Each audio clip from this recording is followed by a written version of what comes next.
अपनी क्षमता पहचानो। एक गांव में एक आलसी आदमी रहता था। वह कुछ कामधाम नहीं करता था, बस दिन भर निठल्ला बैठकर सोचता रहता था कि किसी तरह कुछ खाने को मिल जाए।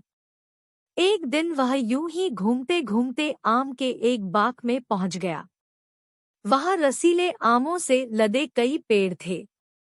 रसीले आम देख उसके मुंह में पानी आ गया और आम तोड़ने वह एक पेड़ पर चढ़ गया। लेकिन जैसे ही वह पेड़ पर चढ़ा, बाग का मालिक वहां आ पहुंचा। बाग के मालिक को देख आलसी आदमी डर गया और जैसे तैसे पेड़ से उतरकर वहां से भाग खड़ा हुआ। भागते भागते वह गांव के बाहर स्थित जंगल में जा पहुंचा। वह बुरी तरह से थक गया था, इसलिए एक पेड़ के नीचे बैठकर सुस्ताने लगा। तभी उसकी नजर एक लोमड़ी पर पड़ी।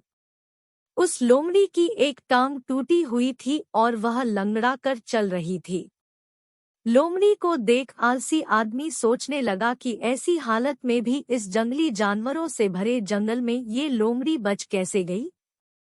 इसका अब तक शिकार कैसे नहीं हुआ?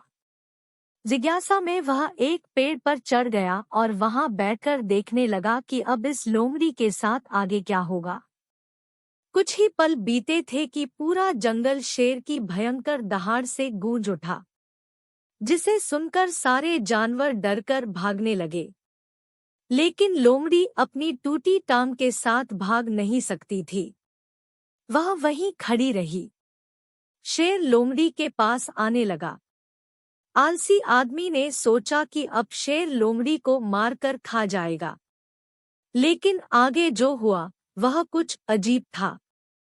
शेर लोमड़ी के पास पहुंचकर खड़ा हो गया। उसके मुंह में मांस का एक टुकड़ा था, जिसे उसने लोमड़ी के सामने गिरा दिया। लोमड़ी इत्मीनान से मांस के उस टुकड़े को खाने लगी। थोड़ी देर बाद शेर वहां से चला गया। यह घटना देख आलसी आदमी सोचने लगा कि भगवान सच में सर्वे सर्वा है। उसने धरती के समस्त प्राणियों के लिए, चाहे वह जानवर हो या इंसान, खाने पीने का प्रबंध कर रखा है। वह अपने घर लौट आया। घर आकर वह 2 से 3 दिन तक बिस्तर पर लेटकर प्रतीक्षा करने लगा कि जैसे भगवान ने शेर के द्वारा लोमड़ी के लिए भोजन भिजवाया था, वैसे ही उसके लिए भी कोई न कोई खाने पीने का सामान ले आएगा। लेकिन ऐसा कुछ नहीं हुआ। भूख से उसकी हालात खराब होने लगी।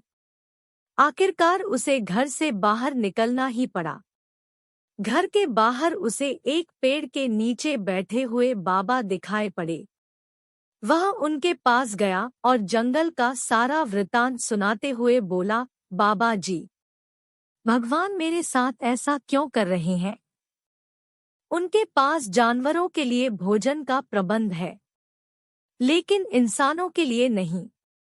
बाबा जी ने उत्तर दिया, बेटा, ऐसी बात नहीं है। भगवान के पास सारे प्रबंध है, दूसरों की तरह तुम्हारे लिए भी, लेकिन बात यह है कि वे तुम्हें लोमड़ी नहीं, शेर बनाना चाहते हैं। सीख: हम सबके भीतर क्षमताओं का असीम भंडार है। बस अपनी अज्ञानतावश हम उन्हें पहचान नहीं पाते और स्वयं को कमतर समझकर दूसरों की सहायता की प्रतीक्षा करते रहते हैं। स्वयं की क्षमता पहचानिए। दूसरों की सहायता की प्रतीक्षा मत करिए। इतने सक्षम बनिए कि आप दूसरों की सहायता कर सकें।